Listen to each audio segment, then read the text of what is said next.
स्वराज एक नई पार्टी गठित हुई है और इसका जो विचारधारा है, ये विचारधारा निश्चित रूप से बेहतरीन विचारधारा है, लेकिन ये जातीय समीकरणों के बीच इस तरह की विचारधारा कितना धारदार होगा, ये तो आने वाला वक्त ही बताएगा। 15 साल चचा भतीजा और 17 साल इधर, दोनों के बीच जो ये बिहार पिसा जा रहा है। आज आप देख रहे हैं कि बीपीएससी की परीक्षा लीक हो जाती है, पेपर लीक हो जाता है बिहार में। इसको कहीं इसे नकारा नहीं जा सकता है, लोगों के मन में परिवर्तन की बात है। नमस्कार, आप देख रहे हैं जीपी न्यूज बिहार और मैं हूं आपके साथ डॉक्टर गौतम पांडे। पूर्णिया जिला कार्यालय प्रभारी श्री अमरनाथ उपाध्याय से जन स्वराज पार्टी के बारे में बातचीत करने का अवसर मिला। कई मुद्दों पर बात हुई और जन स्वराज के विचारधारा पर भी बात हुई। मुकेश जी ने बताया कि जन स्वराज की विचारधारा बेहतरीन है, पर जातीय समीकरणों के बीच विचारधारा कितना धारदार होगा, यह तो आने वाला वक्त ही बताएगा। आइए सुनते हैं क्या कहा मुकेश जी ने।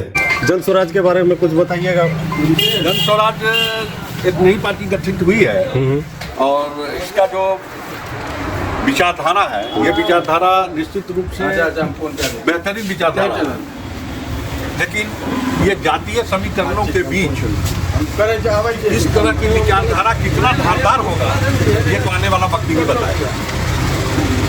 वैसे इनका जो भी सोच है, इस सोच से निश्चित रूप से बिहार का विकास होगा। अगर यह इस तरह के कार्य करते हैं और इस तरह का जो उनका लोगों के प्रति जो आकर्षण है कि चलिए बिहार को सुधारने के लिए हम इस ढंग का एक नया रूप तैयार करें, वो बेहतर है।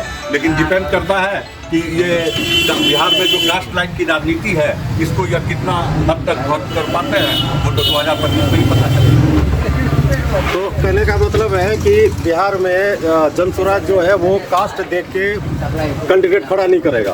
कास्ट की राजनीति है, ये तो अभी भविष्य के गर्भ में है, वो तो आने वाला समय बताएगा कि इनकी पॉलिसी क्या रहती है। वैसे कास्ट आधारित राजनीति बिहार में होती है, तो हो सकता है कि उसमें भी कुछ परसेंटेज हो ऐसे, लेकिन उसमें ऐसा नहीं है कि जो कास्ट लाइन पर भी अगर टिकट बांटते हैं वो, तो ऐसा नहीं लगता है कि कुछ विशेष ये करके जैसा पॉपुलेशन है, पॉपुलेशन के हिसाब से थोड़ी बहुत हो सकती है हो, क्योंकि किसी भी चीज को तोड़ने में थोड़ा सा समय लगता है, तो वो तो आने वाला वक्त बताएगा सर। अभी तो इस पर कहना कुछ भी मुश्किल है। सही है, सही है। उपाध्याय जी, आप कुछ बोलेंगे? अमरनाथ जी का कहना था कि बिहार चचा भतीजा और फिर वर्तमान गठबंधन के बीच पिसती जा रही है। क्वेश्चन पेपर लीक हो जाता है, चारों तरफ भ्रष्टाचार है, लोग परेशान होकर बदलाव चाहते हैं। आगे और क्या कहा अमरनाथ जी ने, सुनाते हैं आपको। कल हम लोग 14 प्रखंड गए थे। 14 प्रखंड के सभी प्रखंड अध्यक्ष एवं जितने पदाधिकारी है, सबों से भेंट किया और लोगों में बदलाव की एक भावना है। 15 साल चचा भतीजा और 17 साल इधर, दोनों के बीच जो ये बिहार पिसा जा रहा है। आज आप देख रहे हैं कि बीपीएससी की परीक्षा लीक हो जाती है, पेपर लीक हो जाता है बिहार में। इसको कहीं इसे नकारा नहीं जा सकता है, लोगों के मन में परिवर्तन की बात है। और हम लोग कर्पूरी विचार मंच के लोग हैं।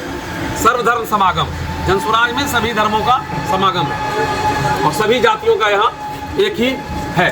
बिहार को बदलाव और जो 28वीं पिछड़ा राज्य में बिहार है, ये 32 साल में 28वीं पिछड़ा राज्य में आज भी बिहार है पूरे देश में। इसको हम लोग आगे ले जाएंगे और बिहार में नया विकल्प के तौर पर जन स्वराज काम कर रही है। बहुत ही जन स्वराज का लोगों के बीच रुचि है और लोग परिवर्तन के लिए तैयार हैं। युवा वर्ग के लोग खामखा जो आज विक्षिप्त होकर नशा के कारोबार में जा रहे हैं, उस नशा से मुक्ति मिलेगी, लोगों को रोजगार मिलेगा, पलायन रुकेगा। यही हम लोगों का कार्यक्रम है। ओके, अच्छा, आपने बीपीएससी पेपर लीक के बारे में अभी आपने बताया। अभी समाचार मिली है कि जो बीपीएससी स्टूडेंट जो धरना पर बैठे हुए हैं, पप्पू यादव ने उनको सपोर्ट किया है और पप्पू यादव ने ये भी ऐलान किया है कि अगर दोबारा से परीक्षा लेने की घोषणा नहीं की जाती है तो 1 जनवरी को बिहार बंद कर रहे हैं वो। आपका क्या कहना है इसमें? बिल्कुल होना ही चाहिए। विद्यार्थी बहुत लगन से, मेहनत से जमीन जगह बेच के पढ़ते हैं और गार्जियन ने पढ़ाता है और उनकी लाइफ का कोई सिक्योरिटी नहीं है। 2-2 साल तक वो पढ़ाई तैयारी करके जाते हैं और पेपर लीक हो जाती है। ये बहुत बड़ा मसला है बिहार के अंदर और ये 32 साल से यही देखा जा रहा है तो क्या आप मैं वोट देता हूँ पुल साहब को, चला जाता है तीर में। जब देता हूँ वोट लालटेन में, चला जाता है तीर में। देता हूँ तीर में, चला जाता है पुल में। तो जनता का मैंडेट का कोई वैल्यू नहीं है। तो आप, मैं एक चीज कहना चाहूंगा पत्रकार महोदय आपसे कि सबसे पहली बात आप ये देखिए, आज नीतीश जी को, माननीय मुख्यमंत्री जी को अगर प्रधानमंत्री बनने की सपना नहीं होती तो ये डोमिसाइल नीति रखते तो बिहारियों को नौकरी मिलता टीचर में। इन्होंने प्रधानमंत्री की सपना देख के पूरे राज्य को निमंत्रित कर दिया, आमंत्रित कर दिया, जिसके चलते लाखों स्टूडेंट दूसरे राज्य से आके यहाँ नौकरी लिए शिक्षक का। जो राज्य खुद फटेहाली स्थिति में है, उस राज्य में दूसरे राज्य का लोग आके नौकरी कर रहे हैं और यहाँ के लोग पलायन कर रहे हैं। उपाध्याय जी, 3 सवाल हैं आपसे। पहला तो ये बता दीजिए कि क्या आप पप्पू यादव के बंद के ऐलान का समर्थन करते हैं और जनसुराज पार्टी इसमें शामिल होगी? नहीं, हम लोग किसी पार्टी का समर्थन नहीं करते हैं। जनसुराज का अपना सोच है, ना मैं सत्ता में हूँ ना मैं विपक्ष में हूँ। ये तो जो विपक्ष में है वो करें। आप उभरता हुआ एक पार्टी है बिहार में, तो क्या इस बंद को सपोर्ट कर रहे हैं? क्योंकि आपने अभी जैसे कहा कि भाई पेपर लीक हो जाता है, वो भी पेपर लीक के अगेंस्ट ही बंद कर रहे हैं, बंद का ऐलान किया है। उठाया हुआ है। खान सर का स्टेटमेंट देख लें, जो बड़े पढ़े लिखे हैं और पढ़ाते हैं, लाखों लोगों को रोजगार। तो आए दिन निरंतर ये होती रहती है। 40 आदमी हमारे पूर्णिया ऐसा छोटा सा जगह से गिरफ्तार हुआ।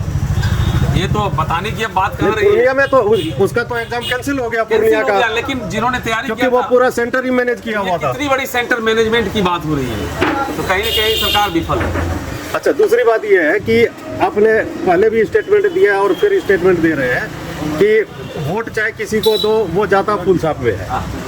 तो अगर आपके पास इसका कोई प्रूफ है तो आप वोट क्यों नहीं जाते? मैं प्रूफ वो नहीं कर रहा हूँ। मैंने ये कैसे कह सकते हैं कि किसी को वोट दिया तो फुल में ही जाता है? अरे जनता ने मैंडेट दिया नीतीश जी को, जदयू चली गई बीजेपी के कोलैबोरेशन में।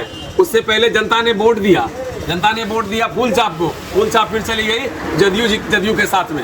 ये तो लीडर की बात होगी ना, लीडर की बात हुई ना। पब्लिक मैंडेट दे रही है पार्टी को, और पार्टी चली जा रही है दूसरे के गोद में। तो वोट का प्रॉब्लम नहीं है ना यहाँ पर। मैं पब्लिक का मैंडेट का कोई वैल्यू नहीं रहा ना। मैं आपसे कहना ये चाहता हूँ, आपने पिछला 10 साल का इतिहास भारतीय जनता पार्टी का उलट के देख लीजिए कि भारतीय जनता पार्टी ने हर जगह विधायक को तोड़ा मरोड़ा, खरीदा और सरकार बनाई। ऐसी क्या स्थिति है बिहार में, जो 82 सीट की बीजेपी, वो 40 सीट की नीतीश जी में नतमस्तक है। ये कौन सी दिक्कत आ गई नीतीश जी को या बीजेपी को? 80 सीट का गोद में 40 सीट आ गई और फिर ये कुर्सी कुमार जी 25 में बने ही रहेंगे। इनका यही है कि बाकी आप जो करो, कुर्सी मेरे पास ही रहना चाहिए। चलिए, जनसुराज, जिला प्रभारी पूर्णिया। आपका बहुत बहुत धन्यवाद। आपने अभी जो देखा उससे यह प्रतीत होता है कि आने वाले समय में हो ना हो जनसुराज की सरकार बिहार में बन सकती है। और अगर ऐसा होता है तो क्या भ्रष्टाचार का जंग बिहार से निकाल सकेंगे, या फिर यह भी एक थोथी और कोरा चुनावी वादा बन के रह जाएगा? क्या बिहार की जनता फिर अपने को ठगा महसूस करेगी जैसा कि अभी तक कर रही है? यह बहुत बड़ा सवाल है। खैर, इसका जवाब तो इस साल के अंत तक मिलेगा। फिलहाल आप बताइए कि जनसुराज के बारे में आपकी क्या राय है? हमें अपने विचार कमेंट बॉक्स में अवश्य लिख कर दें। धन्यवाद और मिलते हैं एक नए वीडियो के साथ।